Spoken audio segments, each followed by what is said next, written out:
مرحبا بكم متتبعينا ومشاهدينا على المنصات الاجتماعية لمركز السياسات من أجل الجنوب الجديد في حلقة جديدة من برنامجنا الأسبوعي حديث الثلاثاء. في هذه الحلقة سنناقش أجندة المرأة، السلم والأمن بين النص والتفعيل رفقة زينب بن الله، وهي خبيرة في آليات مكافحة التطرف العنيف وإعادة الإدماج، وكذلك الأستاذ نزار المساري وهو أستاذ باحث بجامعة الأخوين. مرحبا بك زينب. مرحبا أستاذ نزار. أهلا وسهلا. من المعروف أن النزاعات التي تنطوي على عنف تلقي بتأثيرها كثيرا وبشكل غير متكافئ على النساء والفتيات، وتضاعف من حدة عدم المساواة والتمييز بين الجنسين القائمة مسبقا، كما أن النساء فاعلات أيضا في إقرار الأمن والسلام في النزاعات المسلحة، لكن أدوارهن كفاعلات أساسيات ووكيلات كذلك للتغيير لم يعترف به بشكل كاف سواء على الصعيد الدولي أو الإقليمي.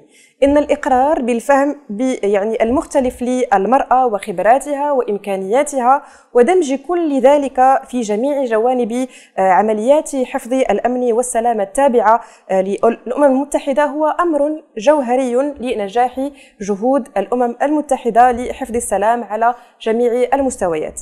أبدأ معك زينب بأول سؤال: لماذا من المهم حتى لا نقول من الضروري مراعاة مقاربة النوع عند تحليل قضايا الأمن والسلام والنزاعات كذلك؟ أول شيء شكرا إيمان على الاستضافة. أنشارك معك بعض المعطيات اللي يمكن في الصميم ديالها غنلقاو واحد الجواب لهذا السؤال اللي هو مهم جدا. خاصنا نعرفوا بأن النزاعات المسلحة هي توقع واحد التغيير في المجتمع كبير جدا، وكيسبب واحد الأضرار اللي هي كبيرة بالنسبة للمرأة. نقدر نقول لك بأن العدد ديال الأسر النازحة كتكون كترأسها المرأة، يعني كتكون عدد الأسر النازحة اللي كترأسها المرأة كبير جدا. خاصنا نعرفوا بأن في مناطق النزاع والصراعات أن النساء نسبة زواج القاصرات ديال النساء كيرتفع، الهدر المدرسي ديال النساء ولا الفتيات كيكبر، وأيضا الإغاثة والمساعدات الإنسانية اللي كتكون متجهة لهذه الأسر، سواء الأسر النازحة أو اللاجئة اللي كنلقاو فيها أن نسبة النساء كبير جدا، كتكون متجهة بنسبة قليلة للمرأة، ألوغ كل المرأة هي المتضرر الكبير. إذا هنايا هذا الواقع هذا وهذه المعطيات هذه، وهنا كنتحدث من خلال التجربة سواء في المنطقة المغاربية أو المنطقة الساحل وأيضا في الشرق الأوسط، كلهم كيعانيوا من هذه المشاكل هذه. كيطلب منا وأيضا من من الدول وأيضا المؤسسات الدولية أنه استعمال ذاك المنظور الجنساني أو تحليل يعتمد على النوع الاجتماعي، لأن إذا عملنا واحد التحليل اللي هو مبني على النوع الاجتماعي كنقدو أول حاجة نفهموا المشاكل الجذرية لهذا الصراع والنزاع. هذه أول حاجة. الحاجة الثانية هي أنه التجربة ديال المرأة وديال الرجل أو الفتيان ولا الفتيات هي مختلفة، ماشي بحال، وهذا كيطلب منا اننا نعملوا واحد التحليل اللي هو مبني على النوع الاجتماعي باش نفهموا هاد الاسباب المشاكل، ومن هنا كيخلينا نحطوا واحد الخطط اللي هي مستنيره، لان لمده سنوات وحنايا خاصه في مجال الامن والسلام وايضا في النزاعات وحنا كنستعماو على دور المراه، وايضا الاضرار اللي المرأة كتعاني منها، اللي هي كتكون من اغتصاب، اعتداء جنسي، نفسي، ومجموعة هذا. إذا من خلال هذه المعطيات وأيضا لازم أننا اليوم عرفنا بأن لازم في أي لازم أننا نعملوا واحد التحليل اللي هو مبني على النوع الاجتماعي باش نقدروا نلقاو واحد الحلول جذرية سواء خلال الصراع أو ما بعد الصراع وفترة التعافي والإغاثة. نعم، هذه تحليل أو إيجاد الحلول الجذرية هي دائما مرتبطة بتلك النظرة الشمولية التي تأخذ بعين الاعتبار جانب النوع الاجتماعي. أستاذ نزار، هل لك إضافة في هذا الجانب؟ وكذلك هل يمكنك أن تذكرنا بالدعامات الكبرى لأجندة المرأة، السلم والأمن وسياق هذه الأخيرة؟ شكرا. كذلك كنبغي اولا نشكركم على الاستضافه. هاد والجواب ديال زينب كان في محله، لكن بغيت نضيف واحد المساله بسيطه، وهي انه المراه اليوم وفي السنوات الاخيره كنشوفوها المراه مستهدفه، خصيصا في بعض النزاعات. فالاستهداف ديال المراه كيكون متغير على الاستهداف ديال الرجل. الرجل كيكون هو واحد الجندي ولا كيكون مسلح، لكن المراه بعض المرات كتكون خارجه عن نطاق النزاع ولكنها مستهدفه بسياسات، ببعض التصرفات. وهذه التصرفات رجعت في 20 أو 30 سنة الأخيرة سياسات.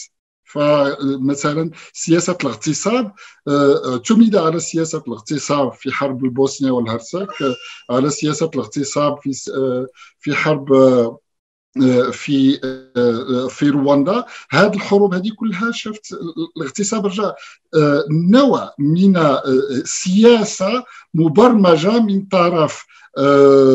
طرف بعض الأطراف لاستهداف المرأة بالضبط. فالمرأة مستهدفة، ولهذا إن لم نأخذ بعين الاعتبار دور المرأة في هذه النزاعات كلها، فلن تكون السياسات التي سنقوم بها سياسات مستكملة. هذا النقطة الأولى. النقطة الثانية هي أن الأمم المتحدة بدأت كتاخذ بعين الاعتبار المرأة أولا في إطار سياسات شمولية، لأن كما كنعرفوا جميعا في الأمم المتحدة في البداية كانت كتتعامل مع الحروب بصفة الدول، ولكن في هذه بعد 20 30 سنة الأخيرة بدينا كنشوفوا بأن راه المستهدف هو الشخص، المستهدف هما الأشخاص. وإذا الأمم المتحدة بدلت المستوى ديالها ديال الاهتمام من الدول إلى الأشخاص، وحيت دخلت في هذا اللي كيسموها هيومن سيكيورتي. من بعد حيت خرجنا من الهيومن سيكيورتي، اذا بدينا كنهتموا بالاطفال، بدينا كنهتموا بالمراه، بدينا كنهتموا ببعض الفئات المعينه في هذا في اطار الاهتمام بالاشخاص، وعدم الاهتمام غير بالدول والقيام بالسلم ما بين الدول، ولكن القيام بالسلم مع الاشخاص بالضبط. فهذا هو في هذا السياق اللي الامم المتحده اهتمت بالمراه في النزاعات. ومن بعد الامم المتحده بدات كتكتشف بانه راه المراه لما راه ماشي غير مستهدفه، ولكن لها دور كذلك في هذه النزاعات. فيجب اخذ هذا الدور بعين الاعتبار، لان الا خديناها ذاك النظره ديال المراه انها اون فيكتيم هي اللي كتجعلنا كنعتبروها كتكمل ذاك النظره ديال المراه فيكتيم، المراه نوبجي، المراه كان خصنا نحميوها، ولكن هي المراه راه قاده بشغلها، المراه يمكن لها تحمي راسها، اذا ولكن خصها تكون عندها الامكانيات باش تحمي راسها. وهذا هو المنظور اللي جابته الامم المتحده لحمايه المراه في هذه النزاعات. نعم، دائما في نفس السياق استاذ نزار، هل سجل نوع من التطور في هذه السياسات المتعلقة بالمرأة، السلم والأمن مثلا في العشر الأخيرة؟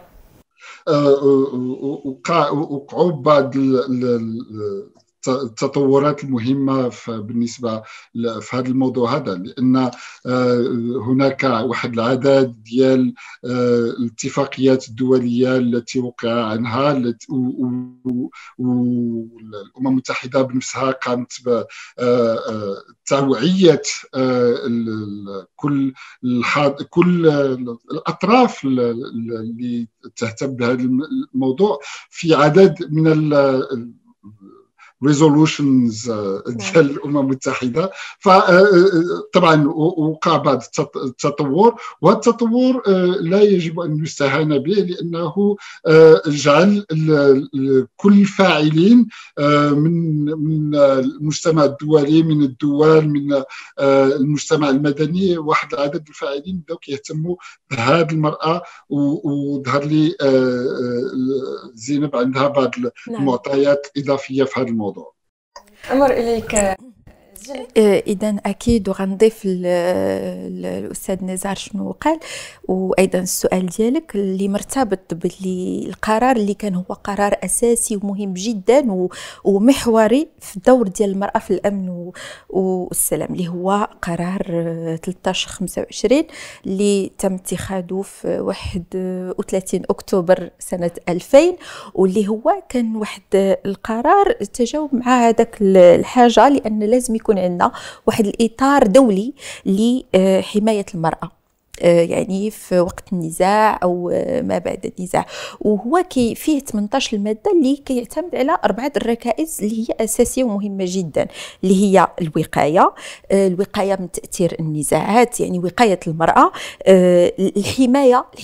الحماية ديال المرأة خلال يعني النزاعات، من ذكر الأستاذ نزار الاغتصاب والعنف الجسدي وإلى آخره، وأيضا المشاركة، وهنا مشاركة المرأة في صنع القرار، لأنه عرفنا لمدة سنوات حتى في الأمم المتحدة دائما كانت الهيمنة الذكورية. كتلقى الطاوله اللي هي تيكون فيها اللي البيس بروسيسز، اللي هي المحادثات من اجل مفاوضات السلم، كتلقاها كلها رجال. يعني هنايا جاء هذا القرار 1325 اللي هو يجب اشراك المراه. وهنا كما قال الاستاذ نزار، هنا المراه ماشي فقط كضحيه، ولكن المراه عندها واحد الدور فاعل في صنع القرار، وهذا مهم اساسي. والحاجه الثانيه هي الإغاثة والتعافي اللي هدرت عليه قبيله، هو أنه في وقت النزاعات كتكون واحد المساعدات إنسانية وواحد هذا، ومجموعة ديال هذه المساعدات الإنسانية كتكون ومجموعة الأسر كيترأسوها النساء بزاف، لكن ما كتوصل لهمش هذه الموارد وهذه اللي هي من أجل الإغاثة والتعافي ما بعد الصراع. إذا هنا كنشوفوا بأن هذا القرار اللي هو مهم وأساسي، وتحدث الأستاذ نزار على أنه جات من بعد مجموعة ديال القرارات اللي هي كتهضر على دور المرأة سواء في مكافحة التطرف، وهذا اللي نتحدثوا عليه من بعد معك إيمان. يعني هذا هذه الركائز الأربعة هي شمولية كتمشي من الوقاية إلى الحماية، المشاركة، وأيضا الإغاثة والتعافي. نعم، أعود إلى نقطة يعني ذكرتها قبل قليل، وكذلك أمام التطورات التي ذكر بها الأستاذ نزار، يعني فعلا أن المرأة لا يجب النظر إليها كضحية في يعني الميدان يعني المتعلق بكل ما هو متطرف إرهابي إلى غير ذلك. المرأة كذلك لها دورها في اتخاذ القرار في يعني المفاوضات المتعلقة بالأمن والسلم. لكن لماذا يعني رغم كل هذه القرارات الأممية لا زالت المرأة يعني لا تأخذ مكانها كما يجب؟ سؤال مهم جدا. $1 million question. لا هي سؤال أنا نفسي كنت سائله دائما، يعني رغم أنه غير من تجربة شخصية وأنطلق إلى هكا، يعني شحال من مرة تمشي وكتعمل نفس الأشياء اللي كيديرها الرجل سواء في أماكن الحروب وكل شيء، ولكن في نفس الوقت كيبقى الدور ديالك كيكون لكن هو الآن يمكن الجواب كاين مجموعة الأشياء. أولا زعما واحد الشق اللي هو هيكلي، هو أنه كتشوف حتى سواء في المؤسسات الحكومية أو الغير الحكومية، حتى في المجتمع المدني ولا في المؤسسات العسكرية ولا في المؤسسات، كتلقى دائما بأن كاين واحد المشكل هيكلي، أن المرأة ما عندهاش ما عطيناش واحد المنصب ديال الريادة. ها هي تم إشراكها ولكن ما كتلقاهاش هي. واخيرا راه ليبيا اللي مدام ستيفاني هي اللي دابا كترأس المفاوضات في ليبيا، راه من مورا شي 6 سنوات عاد عندنا امرأة اللي هي كترأس واحد اللعب دور ريادي. اذا هذا مشكل الهيكلي الاول.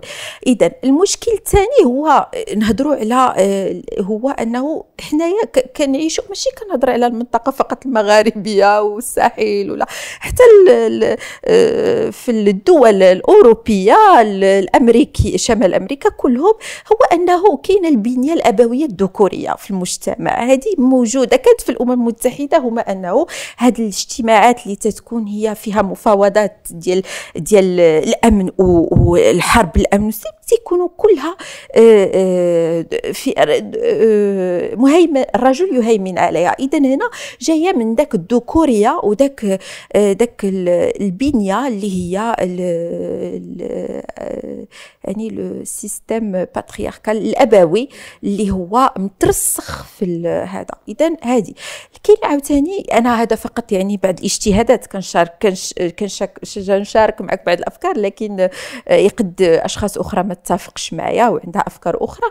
كاين ايضا حتى الموارد الماديه، مثلا لانه استدعاء المراه لهذه اللقاءات اللي هي تيكون فيها او الاستعداد من اجل المساهمه بشكل فعال في هذه المفاوضات اللي هي من اجل السلم والامن، خاصها موارد ماديه الى اي حد اننا كنقد كاين تمويل لهذا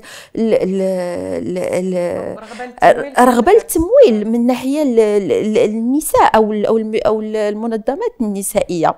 اذا هذه هي يعني هذه فقط يعني بعض الاسباب اللي كتخلي ان دور المراه قليل.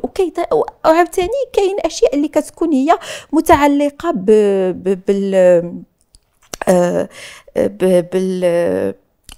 كيفاش غادي نقولها، متعلقه بانه دائما فاش تنتحدثوا على الامن والسلم، نقولوا الامن والحرب، دائما هي مرتبطه بالرجل، واللي قد يحل ذاك المشكل هو الرجل. الوغ كو المراه يقد يكون عندها واحد الدور، وهذا من تجربه شخصيه كبير جدا وفعال في مناطق اللي ديال الحروب، في ذاك المفاوضات السلميه، لان حتى المفاوضات السلميه كتكون اللي فيها مراحل متعدده، والمراه تقد دائما تكون يعني واحد بان الرجل هو اللي خاصو يكون تما، يعني تقد نقولوا بانه شيء نفسي او فوالا. شكرا زينب. أمر إليك الأستاذ نزار. يعني لا يزال هناك نقص في الأحكام القانونية الدولية التي تدعم أجندة المرأة والسلم والأمن. هل سيكون دمج المرأة والسلام والأمن وقرار مجلس الأمن 1325 في القانون الدولي والقانون الدولي لحقوق الإنسان على سبيل المثال من خلال ربطه باتفاقية القضاء على جميع أشكال التمييز ضد المرأة أكثر خيار مناسب لمعالجة هذه المشكلة، أم أننا نلمس نقصا في الترسانة القانونية على الصعيد الدولي وكذلك الإقليمي؟ هذا سؤال مهم، لأنه كيتعلق بكيفاش كنترجموا القانون الدولي القوانين الوطنية، وكيفاش الاتفاقيات الدولية كيتم التطبيق ديالها. حنا في الدستور ديالنا في المغرب مثلا عطينا اولويه للقانون الدولي، فالاتفاقيات الدوليه لما المغرب كيرجع عضو في هذه الاتفاقيات الدوليه وفي هذه الاتفاقيات اقول مباشره هذه القوانين ديال هذا القانون كيرجع مغربي، فالتنزيل ديالو كيولي تقريبا اوتوماتيكي. وهذا ماشي كل الدول عندها هاد النظره هذه، فبعض الدول يجب بعد المصادقه على هذا القانون الدولي يجب تنزيل القانون وطنيا. فهذا واحد المبادره اللي قام بها في المغرب في الدستور الحالي ديالنا، اللي هي مبادره مهمه، ولو انه المغرب كيقوم ببعض الاعتراضات على بعض البنود في الاتفاقيات الدوليه، ولكن في المغرب عندنا مثلا اي شخص، اي جمعيه، اي مراه يمكن لها تطالب بتطبيق القانون الدولي، ريثما المغرب كيصبح عضو وكيصادق على هذاك الاتفاقيه الدوليه. فهذا مهم بالنسبه للاشخاص، وبطبيعه الحال كل البلاد عندها طريقتها في تطبيق الاتفاقيات الدوليه، ولكن هذه المبادره اللي قام بها المغرب مبادره مهمه. وهنا كنجاوب على السؤال ديالك بطريقه غير مباشره، لانه كل ما يمكننا نوقعوا على اتفاقيات دوليه متعدده، يمكننا نتفقوا على نقوموا بواحد المبادرات مهمه لحمايه المراه، ولكن طالما ما كيوقع شيء التنزيل الوطني على ارض الواقع ديال هذه الاتفاقيات هذه كتبقى حبر على ورق. وهذا هو التحدي بالنسبه لواحد العدد ديال الاتفاقيات، حريه التعبير، حقوق الانسان، ولكن على الخصوص فيما يخص المراه. فهذه الاتفاقيه وهذه المبادره اللي قام بها المغرب مهمه، لان وعيا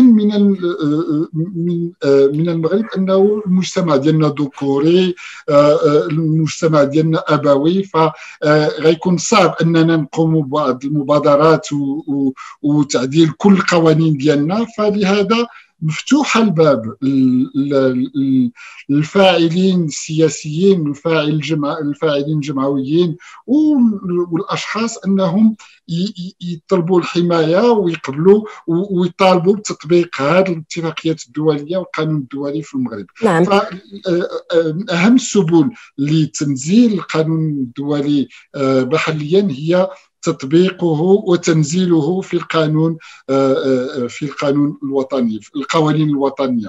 هذا هو هذا من ناحيه. من ناحيه ثانيه هو القانون ومن يكتب القانون ومن يحرر القوانين ومن يوافق عليها، هذو كلهم معطيات عندنا هنايا مورا راسنا، وخصنا نبدلوا كيفاش كنفكروا، طريقه التفكير ديالنا. خصنا نبدلوا طريقه التفكير ديالنا وطريقه المعاملات ديالنا. فطول ما كنشوفوا ان المراه خصنا نحميوها، كل ما كنشوفوا ان المراه ضحيه، كل ما كتكونش عندنا واحد النظره شموليه للمجتمع ديالنا. وحيت كنتكلم على النظره الشموليه كنقول بان المراه خصها تكون فاعل في كل المجالات. القوانين اللي غادي نصونوها والقرارات اللي غادي ناخذوها غادي تكون قرارات وغادي تكون قوانين سطحيه ولا ما كتطبقش على الجميع. فلهذا انا كنقول بانه باش نزيدوا من الدور ديال المراه ونسمحوا وتكون المراه عندها واحد الدور فعال في القرارات، خصنا ندخلوا. انا ما عندي ماشي انا استاذ جامعي، ولكن بالنسبه لي التعليم الاولي ولكن حتى التعليم الجامعي اساسي لان تصبح المراه فاعل اساسي في المجتمع ديالها، لان هذا هو اللي غادي يسمح لها انها تكون فوق على الطاوله مع الرجال وتدافع على حقوقها وتدافع على النظره ديالها باش تغير هذه النظره الابويه وترجع واحد النظره اكثر شموليه وداخله فيها المراه. فعلا استاذ نزار، في نفس السياق دائما المرتبط ب يعني تنفيذ الاتفاقيات، تنفيذ الاجندات. زينب، ما هو وضع تنفيذ اجنده المراه، الامن والسلم في افريقيا؟ هذا يعني الجواب ديالي غيكون مرتبط بشنو قال نزار. هو أنه بعد الاتحاد الإفريقي هو أنه هدر على أهمية هذا القرار 13 و25. هو كيبقى واحد الإطار دولي، واحد القرار اللي أنه كيطلب من هاد الأعضاء كلهم ديال الأمم المتحدة أنهم يدمجوا النوع الاجتماعي في مسائل السلمية والأمنية وحل النزاعات. وأيضا كنرجعوا للمنطقة يعني في إفريقيا، وغنذكر بمنطقة الساحل بحكم العمل اللي تم النساء متضررات، سواء من الجماعات المتطرفه العنيفه او الجماعات، يعني كل الاطراف اللي كتكون داخله في النزاع، يعني من الاختطاف اللي عملته بوكو حرام يعني اذا الدول الافريقيه هي عارفه وواعيه بانه المراه هي اول اللي كيعانيو من الصراعات والنزاعات. الان هو هذا القرار كيجينا واحد الاطار دولي مهم جدا، لكن دابا الدول شنو عملات؟ الدول الافريقيه عملات واحد الخطط وطنيه من اجل تفعيل هذا القرار، لكن هناك تحديات كبيره. اولا اي تنفيذ اي قرار خاصو واحد الاراده سياسيه ومجتمعيه، ايضا هنا كنهضروا من المؤسسات الحكوميه، من الاحزاب السياسيه، من المجتمع المدني، والى ايضا المجتمع المحلي، المدرسه والجامعه والى اخره. وهذا ايضا يتطلب موارد ماديه مهمه جدا، يعني تفعيل اي قرار خليك الاراده، لكن في نفس الوقت لازم هاد الدول منين كنقولوا كنعملوا واحد المخطط من اجل تنفيذ واحد مثلا تنفيذ واحد القرار معين، خاصنا واحد الموارد ماليه. اذا الموارد الماليه ايضا هي كتشكل واحد شق اساسي حتى هو في هذا. اذا هو المجموع يعني بصفه عامه هو انه الدول الافريقيه هي كتعرف باهميه هذا القرار، كاينه واحد الاراده من اجل تفعيله، لانه لكن كاين تحديات كبيره جدا اللي هي كتمشي من كما قلت من يعني توفر موارد ماديه، وايضا اراده، لان بعد ماشي كل شيء انه باغي انه يكون هذا القرار مفعل، يعني كيكون هاد التحديات هادو، لكن هذا ما كيمنعش انه ما يكونش الامل. نعم. وانه يجب دائما كما تنقولوا حتى هذا القرار غير باش يتم اتخاذه، راه كان واحد البريشر، كان واحد الضغط من طرف المجتمع المدني. يعني هنايا انا ايضا كنشوف واحد الدور من اجل تفعيل هذا القرار، لازم يكون واحد الدور المجتمع المدني كيقد يلعب واحد الدور اساسي، خاصه المجتمع المدني النسوي، من اجل انه يضغط على اننا يصير هذا يكون على تفعيل وتنزيل يعني توصيات اللي كيجي بها هذا القرار من الوقاية والحماية والإشراك في نفس الإطار دائما أستاذ نزار، لماذا توجد يعني كل هذه الاختلافات، وهي اختلافات كبيرة في تنفيذ خطط يعني العمل الوطنية بين الدول الإفريقية، ونحن نعلم أن الاتحاد الإفريقي يعني يدرج في يعني طيات أجنداته ما يتعلق بالنوع الاجتماعي والمرأة والسلم والأمن؟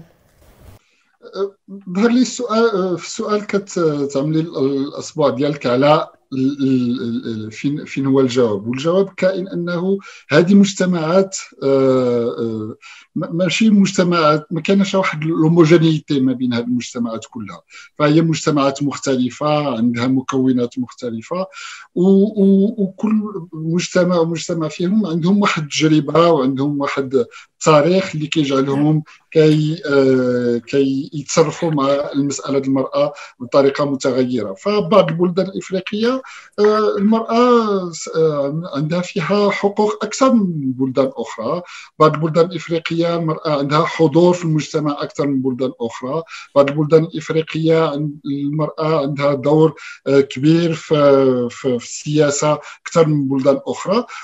وكنتكلموا على الشمال وكنتكلموا على الجنوب، فتونس مثلا المراه عندها واحد الدور فعال في المجتمع التونسي اكثر من المجتمعات الاخرى في شمال افريقيا. فهذا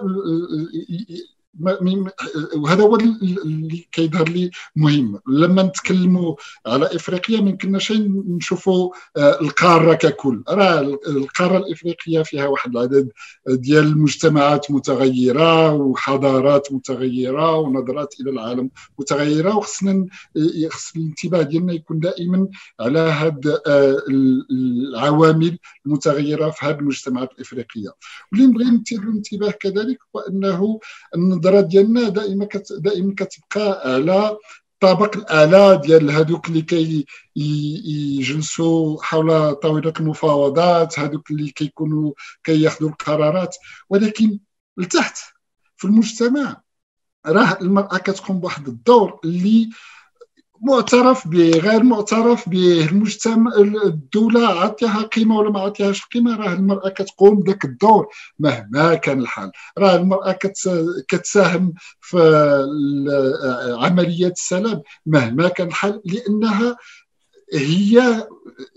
هي الضحيه، هي ضحيه، ماشي هي الضحيه الاولى، ولكن هي ضحيه اساسيه ومهمه في الحروب، ولهذا فهي فعال اساسي في عمليات السلام في العالم كله وفي القاره الافريقيه.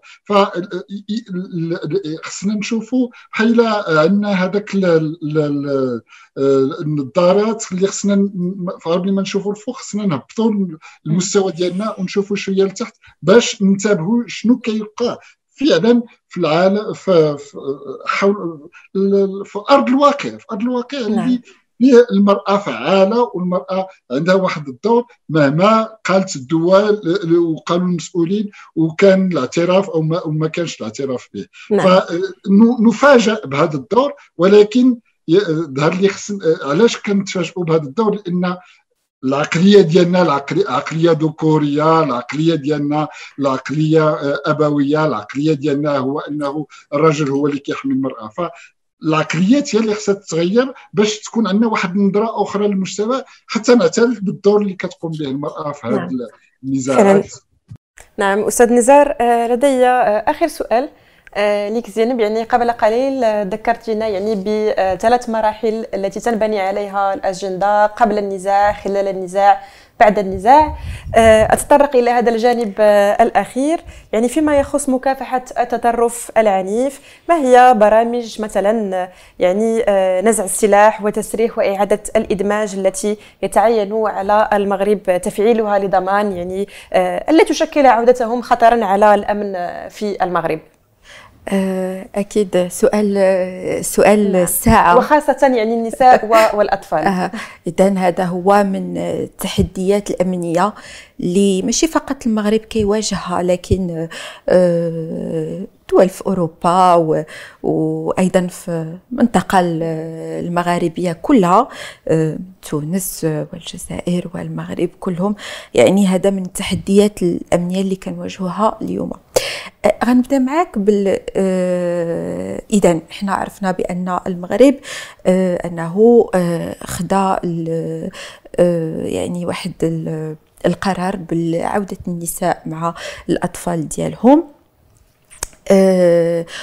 ولكن خدا هذا القرار، ولكن كاينه واحد استراتيجية اللي المغرب كنظن يعني بحكم التجربة مع من بعد نهضر على بعض يعني سواء مؤسسة محمد السادس لإعادة إدماج السجناء، ومع أيضا منظمة الأمم المتحدة اللي هي مشاركة في هذا العمل، والمجتمع المدني.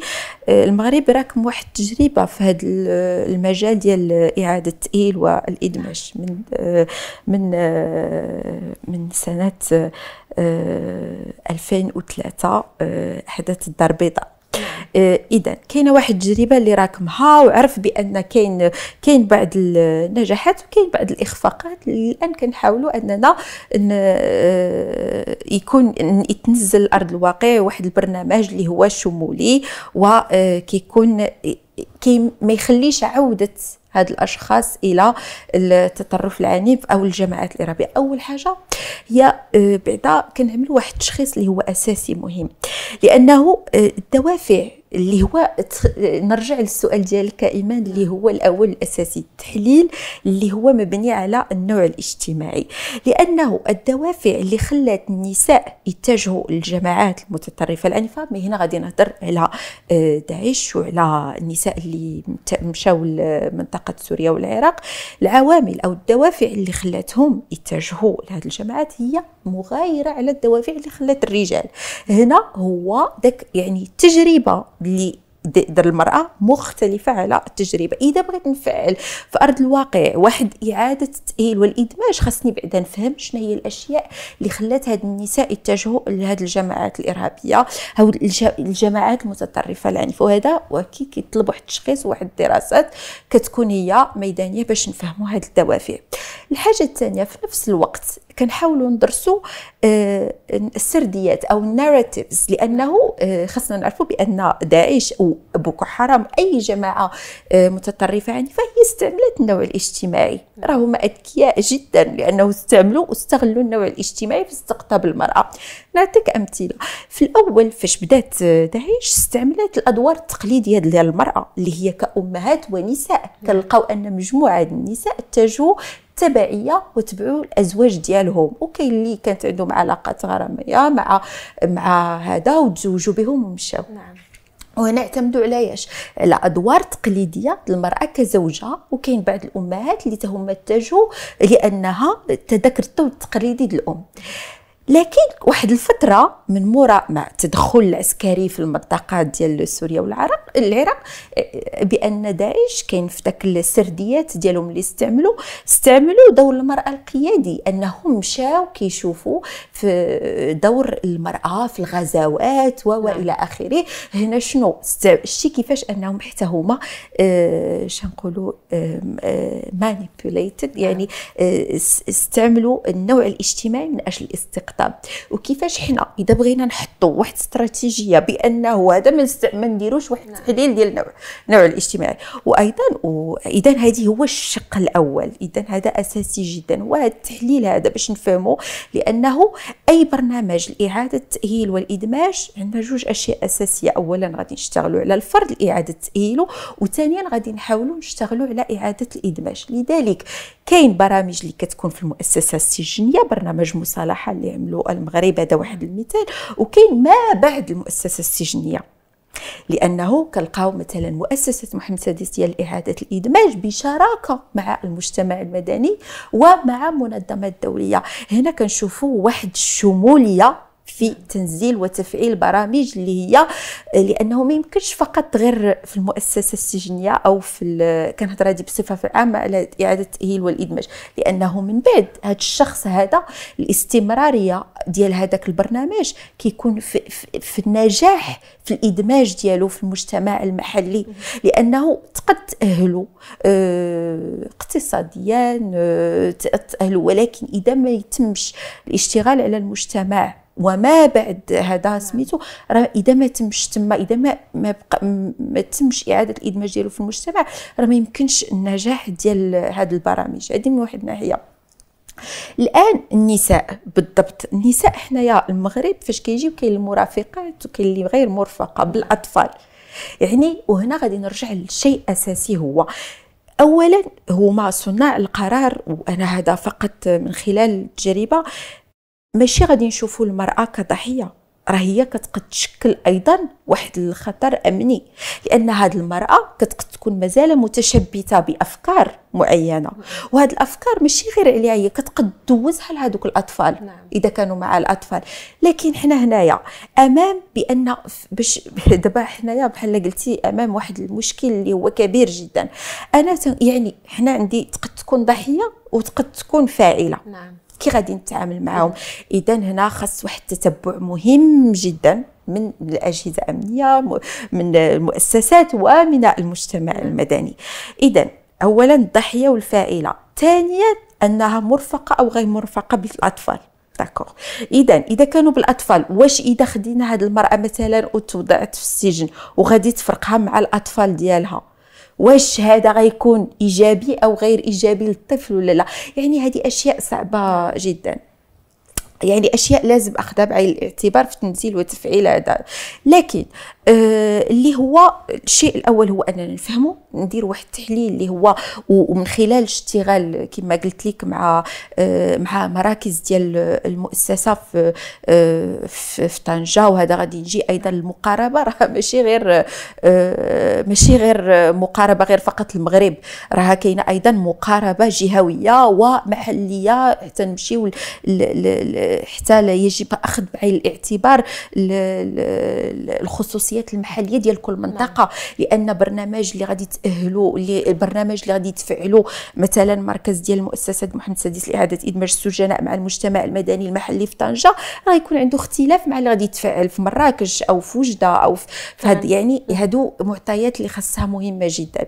اذا هنايا انا كنقول هو باختصار هو انه يجب تشخيص استعمال واحد البعد ديال النوع الاجتماعي باش نفهموا بالضبط علاش المرأة مشات وشنو الجماعات المتطرفة وفرت لها، لأن قد تكون وفرت لها أشياء تما فاش كترجع ما كتبقاش عندها هذاك الأشياء. نعم. يعني شنو هي البدائل اللي غادي نحط لها في هذه إعادة التأهيل والإدماج باش هذه من واحد الناحية. الناحية الثانية هي المرأة ليست دائما ضحية، قد تكون فاعلة وغتكون كتشكل خطر، لذلك واحد المراقبة مهمة. لذلك هنا تنقول دائما واحد الموازنة مهمة ما بين ما هو أمني وإنساني، لأن هنا كتستحضر كاين الشق الأمني فيها ولكن كاين البعد أيضا الاجتماعي والإنساني بجوج، كيفاش أننا نقدروا نوازنوا بيناتهم. مهم جدا. مهم جدا. هذا ومن بعد كي إشراك الجميع. وهنا أنا هذا فقط رأي ديالي الخاص، هو كنهضروا لأن في العمل اللي المهم كان في واحد البروغرام الاخراني اللي اشتغلت عليه اللي هو فيه مع المؤسسه ومع منظمه دوليه وايضا المجتمع المدني، كنهضروا على هادو كاملين. والمجتمع المدني ماشي غير المنظمات الكبيره، لان كاين منظمات كبيره ولكن كاين منظمات محليه صغيره اللي عندها واحد التاثير كبير في داك الاحياء الصغيره، وهادو خاصهم يتم اشراكهم كاملين. اذا هنا شمولي.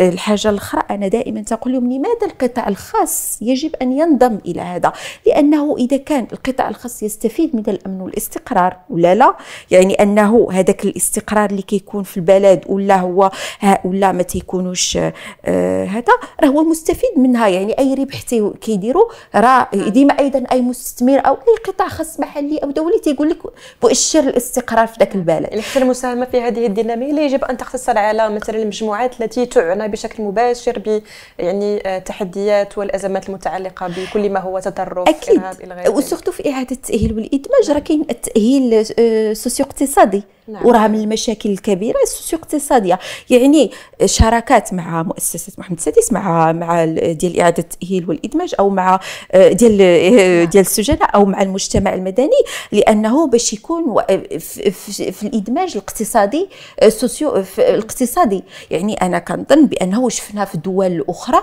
بانه القطاع الخاص يشارك في هذا. وانا كنظن عنده واحد الاستفاده، لانه كنظن اذا كان انعدام الاستقرار والامن او تحديات امنيه راه هو الاول كيكون من المتضررين. حتى تكون يعني مسؤوليه مشتركه، فيعني من الجانب الجميل في هذه الديناميه بما اننا نعيش في مجتمع واحد، كل الفعاليات والفاعلين يجب أن ينضموا إلى هذه الدينامية. أكيد. أشكرك زين سي نزار. ربما في آخر كلمة يعني قبل أن نختتم هذه الحلقة. لي الفكرة الأساسية هي هذه النظرة الشمولية، لأنه في كل السياسات ديالنا إلا ما تكونش المرأة موجودة فراه 50% ديال المجتمع غير حاضر بالنظره ديالو، بالاهتمامات ديالو، بالتحديات ديالو. والا ما تكونش هاد 50% حاضره راه المجتمع غير كامل والنظره غير مكتمله. فالنظره الشموليه هي الاساسيه، ويمكن وما غادي نجيبوا هاد النظره الشموليه غير بواحد اعاده النظر في التعليم وفي التاطير ديال كيفاش كنشوفوا المجتمع ديالنا. نعم. ربما زينب في اخر كلمه لك. أنا كنظن آخر كلمة هي أنه بالنسبة لي أولا على القرار هو قرار مهم جدا 1325 ويجب نعملوا واحد الخطة وطنية. يعني الدول يعني أنه ما غيكون كلهم مستفيدين إذا كانت واحد الخطة وطنية أنها من أجل تفعيل هذا القرار.